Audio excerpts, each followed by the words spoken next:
안녕하십니까. 2026학년도 학생부 종합전형의 개괄적 이해 부분을 설명드릴 제주제일고등학교 교사 주주윤입니다. 자, 학생부 종합전형의 기본사항에 대해서 설명드리도록 하겠습니다. 우선 학생부 종합전형은 교과전형과 다르게 정성평가로 진행이 됩니다. 학업 성취도 부분은 물론이고 세특 내용, 그리고 교육과정은 어떤 것을 수강을 했는지, 그리고 창의적 체험활동, 자동봉집 및 행동특선 및 종합의견, 이 기재된 모든 내용을 종합적으로 정성평가한다고 이해하시면 되겠습니다. 그리고 학생부 교과전형과 다르게 수능 최저학력 기준 미적용 대학이 더 많다는 점, 또 이제 학생들에게는 모의고사가 부담스러운 학생들에게는 이제 조금 더 좋은 전형으로 판단이 될 수 있겠고요. 그리고 대입 공정성 방안에 의거해서 고교 정보는 다 블라인드 처리하게 되어 있습니다. 그래서 일선 학교에서도 일고 같으면 일고, 일맥 이러한 단어들 학교의 명칭을 보고 학교급을 판단할 수 있는 경우에 해당되는 단어들을 미리 사전에 삭제를 하고 있고요. 대학에서도 자체적인 프로그램을 통해서 이런 정보들을 다 걸러서 이제 평가를 하고 있는 것으로 알고 있습니다. 그리고 전형 방식에 따른 구분인데요. 일괄 합산 전형과 단계별 전형이 있습니다. 일괄 합산 전형 같은 경우에는 서류를 내면 별도의 면접 없이 이제 한 번에 서류 100%로 평가를 받거나 서류를 낸 학생들이 전부 다 면접에 응시하게 되거나 이런 경우를 말하고요. 단계별 전형 같은 경우에는 1단계에서 만약에 5배수를 선발한다 하면은 지원자 중에 5배수를 서류로만 뽑고 그 다음에 2단계에서 면접을 통해서 나머지 1배수를 뽑는 방식으로 진행이 됩니다. 그 내용들이 이 표에 자세히 정리가 되어 있는데요. 학생부 종합전형 세부 종류들입니다. 아까 말씀드린 대로 단계별 전형은 1단계 학생부 100%에서 2단계에서 1단계 점수 보통 50점을 반영을 하고요. 그다음 면접에서 50%를 반영하는 경우가 꽤 많습니다. 그다음 일괄 합산 같은 경우에는 학생부 플러스 면접, 지원한 학생은 모두 면접에 지원하는 경우, 그리고 일괄 합산 100%, 서류 100%로 진행되는 경우도 있습니다. 이 세 가지 종류 중에 최저학력 기준을 적용하는 경우도 있고 적용하지 않는 경우도 있습니다. 학생부 종합전형 특징을 5가지로 정리해 보도록 하겠습니다. 첫 번째는 모집 인원이 소폭 증가됐다는 점입니다. 그래서 수시 모집 같은 경우에는 이제 재학생들의 유리한 부분이 있기 때문에 학생부 종합전형 인원이 는 것은 2021 대입에서 유리한 부분으로 작용할 수 있다고 생각이 들고요. 두 번째로는 면접평가의 영향력이 강화되고 있습니다. 학생부 기재가 간소화되고 자기소개서나 추가 서류들이 이제 점차 삭제가 다 되었기 때문에 면접평가로 학생부 기재 내용의 정확성을 판단하려는 경향이 강해지는 것으로 판단될 수 있습니다. 세 번째로는 교육과정 이수 정도 반영입니다. 이 부분 때문에 일선학교에서도 교육과정을 매년 바꾸면서 조금이나마 학생들이 대입에 유리할 수 있는 교육과정을 학교의 사정에 맞게끔 편성하려고 노력을 하고 있고요. 그리고 학교 단위 간의 공동교육과정을 통해서 학생들 원하는 학생들이 더 많은 과목을 이수할 수 있도록 이제 체제 마련을 위해 노력을 하고 있습니다. 네 번째로는 일부 대학은 수능 최저학력 기준을 적용한다는 겁니다. 고려대 같은 경우는 이제 학업 우수형, 종합전형 같은 경우는 4기하 8, 그리고 탐구는 한 과목으로 다소 완화된 부분이 있는데요. 이 부분은 나중에 그 챕터에 가서 자세히 설명드리도록 하겠습니다. 다섯 번째로는 학교폭력 조치 사항이 대입 전형에 의무 반영된다는 점입니다. 이제 학교폭력 조치 그 조항에 따라서 생기부 기재되는 부분이 달라지는데요. 어떤 부분에라도 생기부에 학교폭력 내용이 기재될 경우 큰 불이익으로 작용할 수 있다는 점도 꼭 명심하셨으면 좋겠습니다. 학생부 종합전형의 대학별 운영 방식인데요. 모든 대학교를 다 담기는 어려워서 주요 수도권 주요 대학을 위주로 담은 점 참고 부탁드립니다. 우선 일괄형입니다. 그래서 보시면 서강대, 시립대, 성균관대 이렇게 있는데 종합전형의 명칭이 다 다르다는 것을 확인하실 수 있습니다. 서강대는 서강같이, 서울시립대는 종합 원투 이런 식으로 종합전형의 이름이 다 달라서 좀 혼동이 있을 수 있는데요. 이런 부분들은 이제 선생님과 상담을 하면서 선생님들께서 다 정리를 해주시기 때문에 큰 걱정 안 하셔도 될 것 같고요. 그리고 이제 최저학력 기준이 있느냐 없느냐에 따라서 아까 말씀드린 고려대 학업 우수 같은 경우에는 최저가 높은 편이라 이제 다소 내신 성적이 조금 낮더라도 최저를 맞출 자신이 있으면 지원을 하는 경향이 있는 이 전형입니다. 그 다음에 단계별 전형은 아까 말씀드린 대로 1, 2단계가 구별되는 전형인데요. 고려대 계열적합형, 학업 우수 같은 경우는 면접이 있다가 이제는 없습니다. 계열적합형은 1단계에서 서류로 선발을 하고 2단계는 제15 면접을 실시를 하고요. 네오 르네상스, 두드림 같은 전형 같은 경우에는 1단계 서류로 선발하고 2단계에서는 서류 점수와 그리고 거기에 플러스해서 학생부 기반 면접을 진행을 하게 됩니다. 그래서 본인이 이제 원하는 학교 그리고 학과가 어떠한 방식으로 전형을 진행하는지는 꼭 찾아서 미리 알아두시는 게 좋다는 점 말씀드립니다. 보통 서류형과 면접형으로 나뉘게 되는데요. 이 한국 외대 입학처의 모집 요강에서 발제를 해왔습니다. 그래서 보시면 서류형과 면접형은 평가는 좀 항목이 좀 다른데요. 보시면 이 외대를 가져온 이유가 종합 전형이 이제 학교마다 다채로운데 외대 같은 경우에는 직관적으로 면접형과 서류형으로 나눠져 있어서 외대 거를 우선 가져와 봤습니다.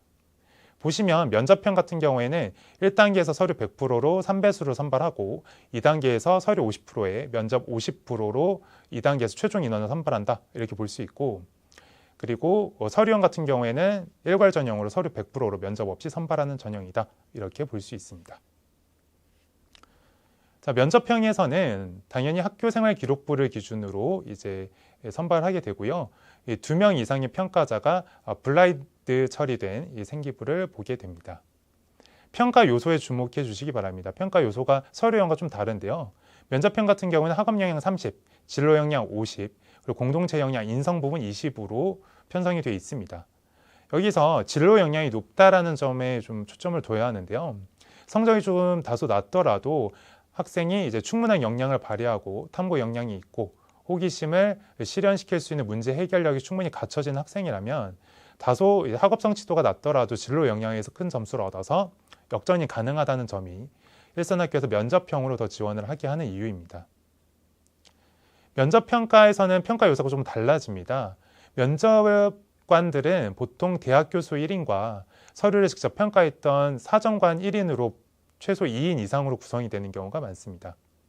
평가 요소 같은 경우에도 서류 심사와는 다르게 학업 역량에서 40으로 10%가 더 가산됐다는 것을 볼 수가 있습니다. 다음은 서류형입니다. 서류형 같은 경우에는 학업 역량이 50이고 진로 역량이 30으로 다소 좀 적은 수치라는 걸 알 수 있고요. 이걸 통해서 알 수 있는 건 서류형은 면접형보다 학업 성적이 중요한 요소로 작용하기 때문에 대학 어디 가나 이제 사이트를 보시면 이제 커트라인 50%, 70% 컷이 나와 있는데 면접형보다 서류형의 커트라인이 더 높은 것을 확인하실 수가 있을 겁니다. 대체적으로 대부분 학교가 그런데요. 그 이유가 학업 역량을 주요 평가 요소로 활용하고 있기 때문에 그런 현상이 나타난다고 볼 수 있어서 학교에서 학생들은 항상 다 모든 학생들이 열심히 하고 있기 때문에 조금 더 자신이 원하는 높은 등의 대학을 가기 원하고 선생님들을 그걸 응원하고 있기 때문에 면접 준비를 더 열심히 시켜서 서류형보다는 면접형으로 지원하기를 좀 추천하고 권하는 그런 추세에 있습니다. 다음은 중앙대입니다. 그래서 면접 이름이 좀 다른데요. CAU 융합형과 CAU 탐구형. CAU 융합형은 구 다빈치형 전형이고요. 탐구형 전형은 CAU 탐구형으로 이름이 비슷하게 바뀌었습니다. 보시면 동일 학교 내에 2개 이상의 종합전형이 있는 경우는 평가 요소가 달라서 주의를 요하는데요. CAU 융합형 같은 경우에는 학업 역량 50%, 진로 역량 30%, 공동체 역량 20%고요. CAU 탐구형 같은 경우는 학업 역량 40%, 진로 역량 30%, 공동체 역량 10%로 구획이 되어 있습니다. 보통 이제 이 전형만으로 학교급을 다 가를 수는 없지만 일반적으로 CAU 융합형 같은 경우는 일반고 학생들 합격 비율이 높고요. CAU 탐구형 같은 경우에는 특목고 학생의 합격 비율이 높습니다. 그래서 같은 학교에서 2개 이상의 이제 종합 전형을 두는 경우는 학교급을 구분해서 선발하고자 하는 경향이 있을 수 있다는 점 참고하시면 좋을 것 같고요. 그래서 학교급에 따라서 강점을 둘 수 있는 부분을 구획해서 이제 평가 요소를 다르게 측정했다고 보시면 되겠습니다. 보시면 그 중요도 측면에 체크 표시되어 있는 부분에 주목해 주시면 되는데요. 우선 CAU 융합형 같은 경우에는 학업 성취도. CAU 융합형은 이제 육각형, 예를 들면은 이제 다재다능한 학생을 뽑고 싶어하는 전형이라고 보시면 되겠고요. CAU 탐구형 같은 경우에는 이제 한 분야에 아주 뛰어난 학생을 뽑고 싶어한다. 이렇게 이해하시면 좀 이해하기 쉬우실 것 같습니다. 그래서 CAU 융합형은 학업 성취도를 중점을 두고 CAU 탐구형은 명칭 그대로 탐구력에 초점을 두고 뽑는다. 이렇게 이해하시면 되겠고요. 다음 페이지에 이어집니다. 전공 관련 교과이수 노력은 탐구형에 집중이 됩니다. 왜냐하면 한 분야에 이제 깊게 파고든 학생을 뽑는 게 탐구형의 이제 선발 목적이기 때문에 다재다능한 학생을 뽑는 융합형보다는 교육과정의 교과이수 노력을 더 중점적으로 볼 수밖에 없고요. 그리고 전공, 괄호 계열이라는 부분도 좀 주의 깊게 봐주십시오. 요즘 대학들은 전공 적합성을 보기보다는 계열 적합성으로 조금 더 넓은 군집에서 학생들을 선발하려고 하는 경향이 있다는 점도 미리 설명을 드립니다. 그래서 CAU 탐구형은 전공 관련 교과 성취도도 중요하게 본다는 점. 대신에 융합형은 전공 관련돼서 한 분야에 집중하기보다 진로 탐색 활동과 경험을 다방면으로 한 학생들을 뽑고자 한다. 이렇게 이해하시면 되겠습니다. 자, 면접 방법인데요. CAU 탐구형은 면접이 있지만 CAU 융합형은 의학부 빼고는 면접은 없습니다. 근데 여기 요소를 봐도 두 전형의 차이가 좀 극명하게 갈라지는데요. 지금 음영 처리된 부분 보시면 CAU 탐구형은 전공 적합성, 계열 적합성에 초점을 둔다면 CAU 융합형은 학교 생활 충실도에 이제 초점이 되어 있습니다. 그래서 다재다능하고 학교 생활에 전반적으로 전부 다 열심히 한 학생을 뽑고 싶은 게 융합형이라면 하나의 과목, 뭐 과학이라고 한다면 과학적으로 깊게 파고든 학생을 뽑는 것이 탐구형 인재다. 그래서 일반고 중에서도 이제 여러 과목을 다 이제 중점을 두기보단 하는 과목에 정말 초점을 두고 열심히 한 학생이 있다면 오히려 탐구형에 지원을 하는 것도 추천을 드립니다. 그리고 이거는 이제 면접에서의 평가 요소 차이인데요. 보시면 여기서도 차이가 극명하게 드러납니다. CAU 탐구형 같은 경우에는 학업 준비도가 60이고요. 그러니까 전공과 관련돼서 어떠한 노력을 했는가이고, 그리고 CAU 융합형은 학업 준비도와 학교 생활 충실도의 비율이 높은 것으로 봐서 아까 설명드린 대로 다방면에 학교 생활을 얼마나 충실하게 했는지에 따라서 선발될 가능성이 달라질 수 있다. 이렇게 설명드릴 수 있겠습니다. 다음은 동국대 입학 전형에서 발제를 해왔는데요. 제가 이거를 따로 가져온 이유가 아까 중앙대 같은 경우는 전공, 괄호, 계열이라고 되어 있었는데 동국대 같은 경우는 계열이란 말이 없습니다. 그래서 전공 적합성을 매우 중요하게 생각하는 학교고요.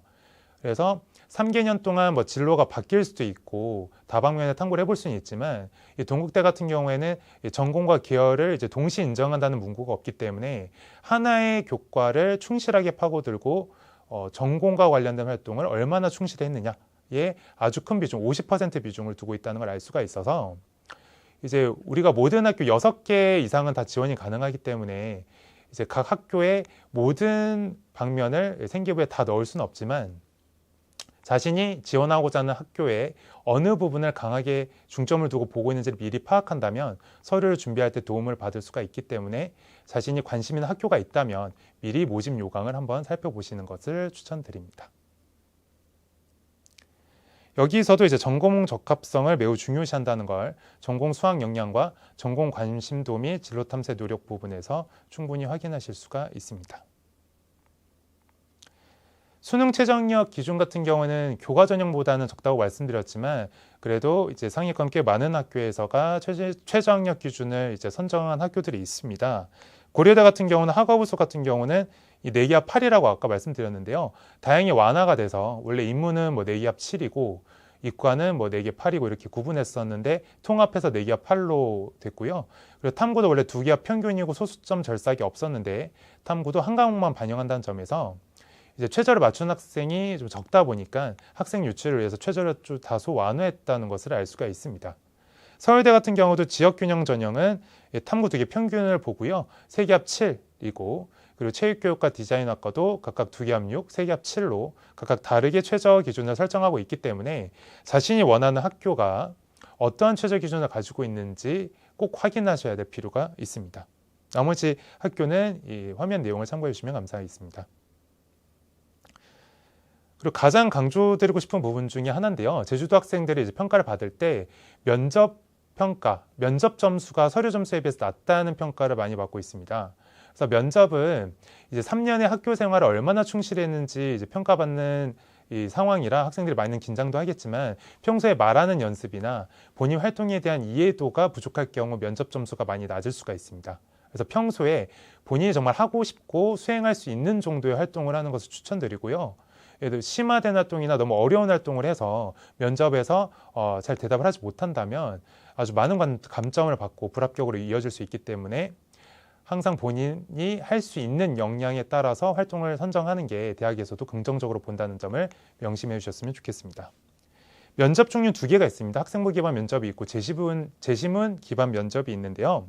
학생부 기반 면접은 아까 말씀드린 대로 종합적인 기재 내용을 정성평가해서 거의 기재된 내용을 하나하나 확인해 나가는 과정으로 진행이 됩니다. 뭐 활동 동기라든가 활동에서의 역할, 그리고 가장 이제 중요하게 생각했던 부분, 인상 깊었던 부분 이런 걸 물어보고요. 재시문 기반 면접은 학생부와 별도로 학교가 자체 고사식으로 문제를 별도로 생성해서 구상 시간을 주고 구상이 완료되면 면접을 진행하는 방식으로 진행이 됩니다. 그래서 대부분 이제 스카이라고 하죠. 서울대, 연세대, 고려대가 재시문 기반 면접을 채택을 하고 있습니다. 그래서 미리 본인이 지원하는 학교의 면접 전형을 확인하고 미리미리 대비하는 연습을 하는 것이 좋겠습니다. 자, 이상으로 2016 학생부 종합전형 개괄적 2회 파트를 마치도록 하겠습니다. 감사합니다.